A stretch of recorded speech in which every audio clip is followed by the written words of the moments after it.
I'm James Spann. This is the afternoon edition of the Weather Xtreme video. This is for Tuesday, the 7th of September. Yeah, kind of heating up, more humid, feels more like summer. But we did enjoy that beautiful Labor Day weekend with temperatures near record low levels early in the day. Let's go to some of the sky cam shots this afternoon. The sky mostly sunny. That's coming from Trussville on Chalkville Mountain Road, looking back over toward Interstate 59 and 20. And from that spot, way off in the distance, you can see our Bald Rock transmitter site, the home of the Channel 40 transmitter. That's a little east of Leeds. Up in northwest Alabama, that's the Fayette Sky Cam, looking at the Fayette County Courthouse, mostly sunny sky there. And down in Chilton County, that's a look at the Clanton Sky Cam. In fact, I drove right past that thing this morning. I spoke down at Clanton Middle School to all the 6th graders about the great science of meteorology. There's a water vapor satellite shot, and you can see Hermine blowing through Texas, upper high over the southeast, and the westerlies up north with a strong wave coming through the Great Lakes. But that upper high is the dominant feature here, and yeah, it's heating up. Look at Birmingham, 94. We're tied with Montgomery for the hot spot in the state.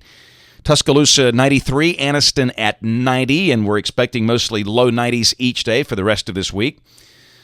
Around the nation, look at the cool air over Minnesota and Wisconsin. The temperature's up there only in the low 50s at 2 o'clock. That's nice. But around here, we are the hottest spot pretty much in the nation with those 90s, covering much of Mississippi and Alabama and Georgia, up into Tennessee. Look at the radar. You get a magnifying glass. You'll see a couple of specks on there, but not very many. And we are going to mention the chance of isolated showers each afternoon for the rest of this week. But, of course, whenever we say isolated, that means most folks will not get wet. The prospects of widespread rain not looking good for a while.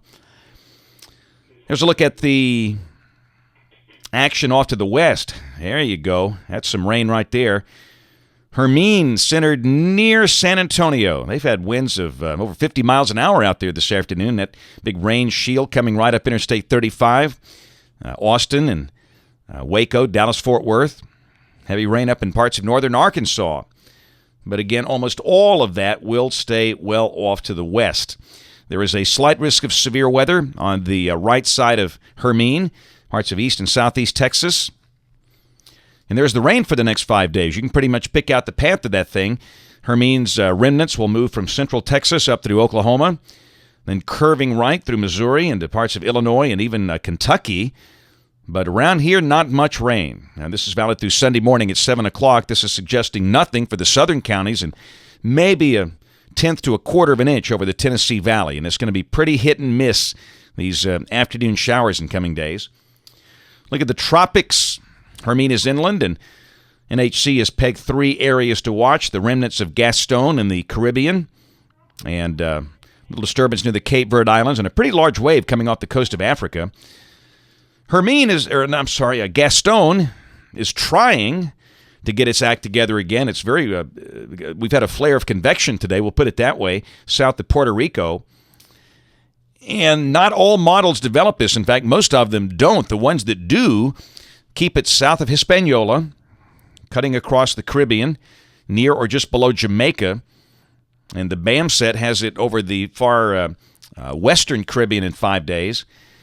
And of those models that do hang on to it, they ramp this thing up into a hurricane. In fact, one brings it up to a major hurricane, in fact, a couple of them. But it just remains to be seen. I think it's going to be a case of either or. Either nothing happens or that happens, it becomes a hurricane. And like I've talked about in recent days, I think the key is the interaction with Hispaniola. Let's see if it can survive that. That remains to be seen.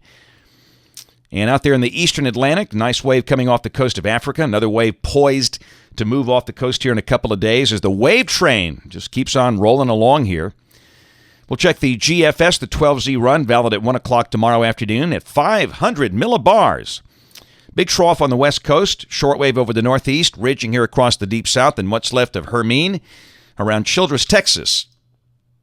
And down below that, evidence of a surface boundary just north of us with maybe a few scattered showers over Tennessee. And we'll mention isolated showers down here ahead of that. But like today, I just don't think a lot of people are going to get wet. Low 90s are likely. Same thing Thursday. What's left of Hermine is coming up to Kansas City. Friday, not much change. Again, the remnants of Hermine curving through Kentucky, and we stay in the low 90s, and isolated afternoon showers are possible. Nothing beyond that. Saturday kicking off the weekend, 9/11. Flat ridging here. The westerlies stay up north, and all the wave action stays up there. And again, you can see evidence of enough moisture for widely scattered afternoon showers or storms. And we'll mention that.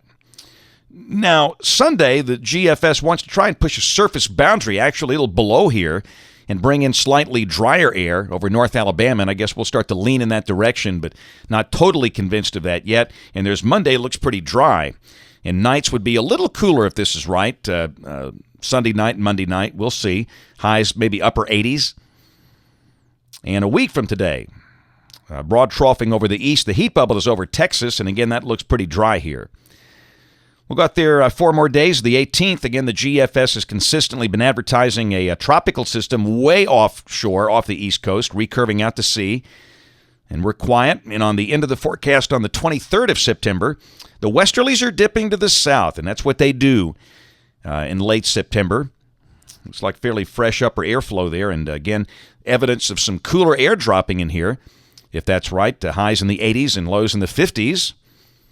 And no evidence of Gulf of Mexico tropical activity. Can we make it through September without a hurricane in the Gulf?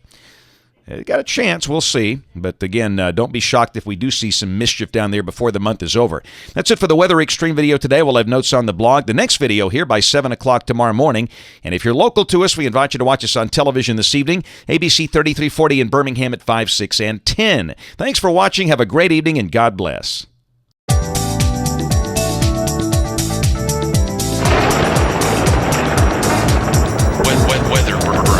Weather.